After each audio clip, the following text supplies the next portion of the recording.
Bonjour à tous, nous poursuivons avec la dernière Mishnah du 7e Pérec, la Mishnah Chet.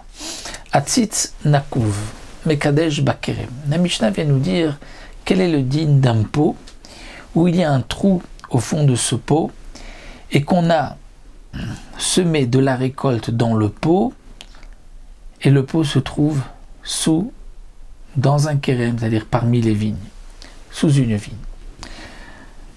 Alors, Atzitz nakuv mekadesh bakerem, il va interdire la récolte lorsque on a planté dans ce pot qui a un trou. C'est combien le trou, dit le Barthénora, de quoi? Pour qu'il sorte une petite racine. S'il y a une petite racine qui peut sortir, ça s'appelle un pot troué. Et donc ce sera interdit si c'est dans le kérem, c'est-à-dire parmi les vignes, ou dans les 4 amotes tout autour des vignes. Véché non nakouv, et s'il n'y a pas de trou, il est fermé, alors eno mekadesh. Ça n'interdira pas ni la récolte, ni le raisin. Parce que ce qui pousse dans un pot fermé n'est pas considéré comme s'il pousse sur la terre. Rabbi Shimon Omer zeveze osrim velo mekachim. Rabbi Shimon dit dans les deux cas, c'est interdit de semer, mais Bediavad, ce ne sera pas interdit, ça n'interdira pas la récolte. Même si le pot est troué, ce n'est pas comme si ça a poussé dans le sol, pardon, d'après Rabbi Shimon. La Mishnah termine avec un ma'avir atzitz nakuv bekerem aussi b'matay masour. Quelqu'un qui prend un pot troué et il a planté de la récolte ou un légume et il fait passer ce pot bakerem parmi les vignes. Imosif b'matay masour.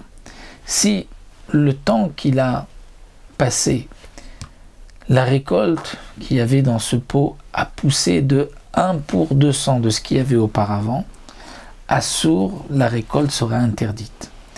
Et comme le Barthénora le précise, le Atzitz nakuv, on parle qu'il y a une récolte qui est déjà arrivée à 1/3 de sa maturité, et on l'a fait passer dans une vigne, comme nous l'avons vu dans la Mishnah précédente, où il y a des raisins qui sont au moins comme un petit haricot qui faut la lavane, et ça n'a pas été posé par terre. Mais il tient le pot dans ses mains et il le fait passer. Et si ce qui a poussé dans le pot a rajouté 1 pour 200, comme nous l'avons vu, il y a une manière de calculer par rapport, comme nous l'avons vu, au temps que ce légume ou cette récolte met à sécher, c'est-à-dire si elle sèche dans 100 heures, donc en une demi-heure, c'est l'équivalent de 1 pour 200, c'est le shiur des chachamim.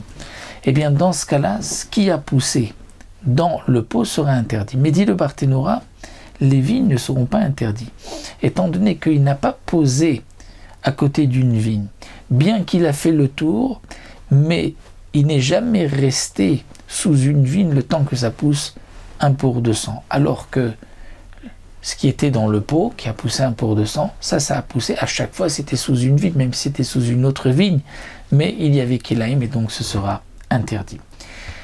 Voilà, nous avons terminé le 7e Pérec, on se retrouvera Bezrat Hashem pour un nouveau Pérec, Bessiata Dishmaya, la prochaine fois.